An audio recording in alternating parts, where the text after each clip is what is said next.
Hello guys, good morning. কেমন আছো তোমরা সবাই? দেখো, ঘুম থেকে উঠেই দেখছি আজকের ওয়েদারটা কিন্তু বেশ মেঘলা মেঘলা। অলরেডি বৃষ্টি হয়ে গেছে একবার, আর এখন কিন্তু বাজে ঘড়িতে 8টা। তো এখন হচ্ছে এই যে রান্না বান্না হচ্ছে এইদিকে। আর এইবার বর্ষাকালে মানে অনেক দিনই হয়ে গেছে যে খিচুড়ি খাওয়া অলরেডি হয়ে গেছে।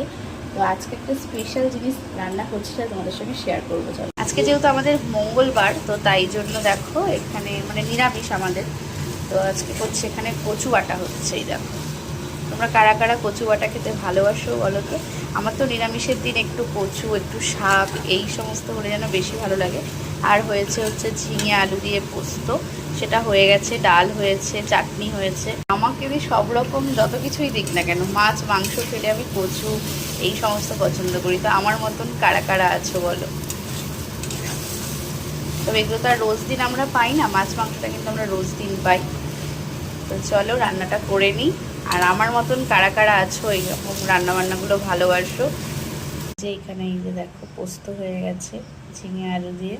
আর এখানে দেখো এই যে থানকুনি পাতা, এটা তো এটা হচ্ছে মামাকে দেবো একটু পরে, কারণ এখন বর্ষাকাল, মানে প্রত্যেকেরই মোটামুটি একটু পেটের সমস্যা হয়। তো আমি মাঝে মাঝে এমনিও গুলোকে দিই।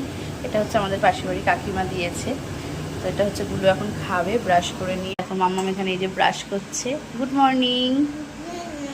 আর এই যে দেখো এখানে হচ্ছে হয়ে গেছে আমরা টক করেছি আজকে।